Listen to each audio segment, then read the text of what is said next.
हाय सगळ्या युट्यूब फॅमिलीला मी बनवते स्वयंपाक आणि छान आज जरा वेगळी भाजी आहे वांग बटाटा तसलं काही नाही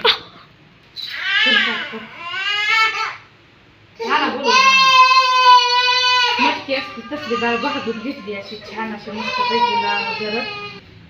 हे अशी मटकी भाजून घेतली छान अशी मस्त पैकी हे टमॅटो कापून घेतलाय हे तर लसूण आहे हे तर कोथिंबीर आहे मीठ एकत्रच घेतलेलं आहे जिरं काय नाहीत फक्त मोहरी वापरणार आहे इथं पाणी गरम करून घेतलेलं आहे छान असं आणि पातेलं गरम व्हायला ठेवलं या तर आता मी काय करते बेबी ऐकतच नाही कोथिंबीर आणि लसूण बारीक करून घेतली अशी डाळ बारीक करून घेतली या अर्ध बुबडी छान अशी मटकीची आणि हे जी आमटी बनवायची आहे भाजून घेतलेले आहे आणि आता ह्याच्यात लसूण आणि कोथिंबीर जरा बारीक करणार आहे हे कोथिंबीर आणि लसूण छान असा मस्तपैकी बारीक करून घेतला आहे कोथिंबीर आणि लसूण आहे बारीक करून घेतलेला आहे छान असं तर पातेलं मी वर गरम व्हायला ठेवलं या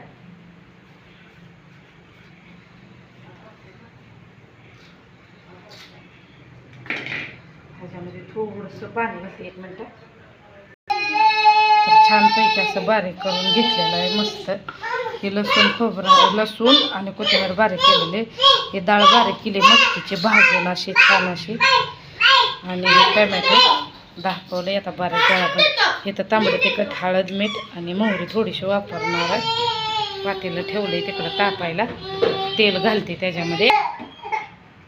तेल घालते पातेल्यामध्ये जरा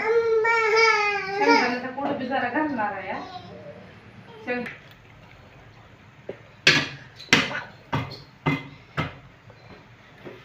दीदी सर तू देवापासून सर बाजूला इकडे ये इकडं तेल तापलंय थोडीशी मोहरी घालते मोहरी तडतडती छान असे सर दीदी देत ना तेल तापलं नव्हतं काही तापलं सर दीदी देत ना दीदी सर तिथलं देवापासून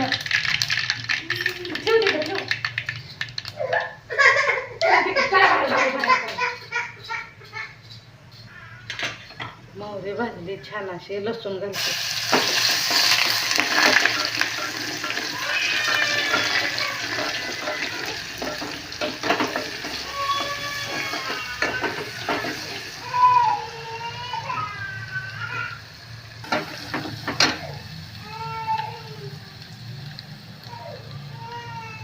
एक मिनिट लसूण भाजलाय छान असा आता हे टोमॅटो घाल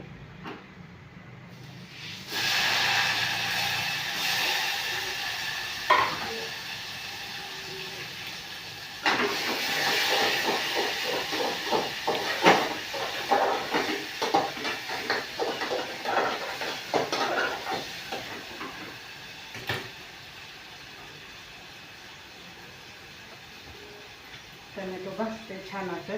ते तांबडं तिखट हळद मीठ त्याच्यामध्ये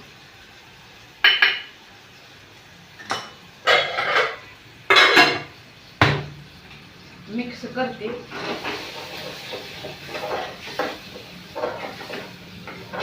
एक मिनिट आता हे डाळ भाजून घेतलेले बारीक केलेले आहे तर हे ह्याच्यामध्ये असे घालते आपले शेंगदाण्याच्या पोटासारखे झाले मिक्सरवर जरा बारीक करून घेतलेले तर छान मिक्स करायचे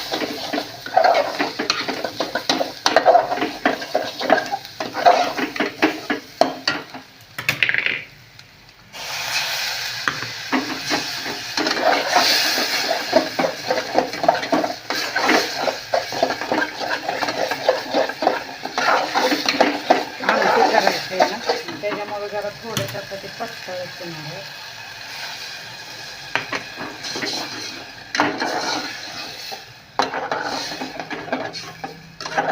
तुम्ही बघा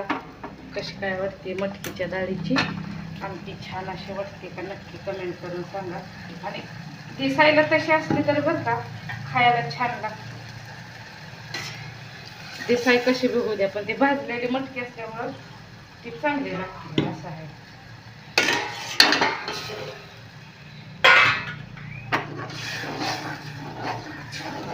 एक मिनिट, थोडासा शेंगदाण्याचा कूट घातला. शेंगदाण्याचा कूट बनवून ठेवला होता आणि थोडंसं पाणी घातलं. 1 मिनिट दाखवते. छानपैकी अशी आमटी झालेली आहे मस्त. तर चला सगळ्यांना बाय बाय.